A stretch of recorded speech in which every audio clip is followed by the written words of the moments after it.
Alors aujourd'hui, je voulais vous parler d'un jeu qui est Days Gone. Je vais vous mettre hop, une petite.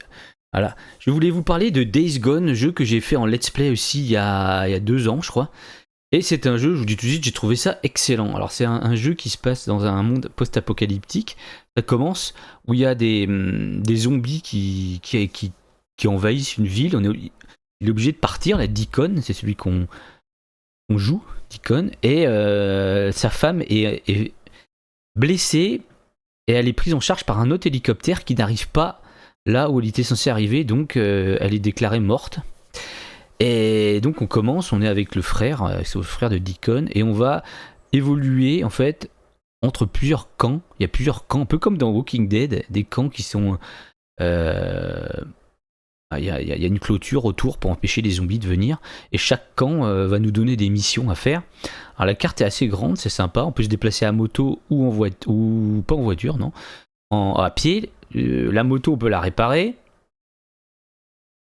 parce que le problème c'est qu'elle se casse au bout d'un moment, et si jamais elle roule plus, on est obligé de rentrer à pied, donc au milieu des zombies et tout, ça met plutôt du suspense, c'est assez chouette. Les zombies, ils sortent la nuit. Et ça c'est bien fait, le jour on peut en rencontrer dans des cavernes, ils sont tous agenouillés comme ça, non, assis, avec les genoux contre eux, là. Ils attendent la nuit, c'est assez flippant. Et la nuit on peut rencontrer des hordes, d'ailleurs il va falloir éliminer des hordes, c'est assez chaud, c'est vraiment des combats épiques avec des cocktails molotov et tout, on leur tire dessus, c'est vraiment du... Et il y a aussi les humains qui sont... méchants, il y a des méchants humains, il y a des gens qui font partie d'une secte, il y a des gens qui sont là, je sais plus qui c'est. Si j'avance, vous voyez, il va y avoir la moto, c'est la moto. Ah, l'histoire est excellente. Moi, à un moment, je croyais que c'était fini. En fait, j'étais à la moitié du jeu, il y a encore toute une partie à découvrir, alors qu'on croit que le jeu va finir. C'est vraiment très bon, il y a beaucoup de suspense, le gameplay est plutôt sympa, c'est assez facile de changer... d'armes, tout ça. Il y a une roue d'armes. On peut améliorer la moto, on peut fabriquer des armes, on peut faire pas mal de trucs.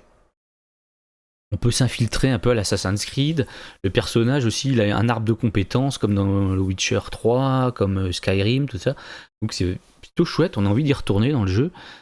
On peut faire aussi du massacre de zombies si on veut, même si les zombies, le but c'est pas de les tuer, hein, mais bon, il y a quand même des missions, aller détruire des nids, tout ça. C'est quand même vraiment un bon jeu, donc je vous le conseille. Si vous le trouvez en promo sur Instant Gaming, n'hésitez pas, c'est vraiment un très bon jeu. Super histoire, très émouvant parfois, je trouve. Et puis parfois massacrer du zombie au fusil à pompe, c'est très marrant. Faire du farming un peu, la farmer dans les villes, tout ça, c'est vraiment très chouette. Je vous conseille ce jeu. Allez, à la prochaine pour un autre avis sur un jeu vidéo.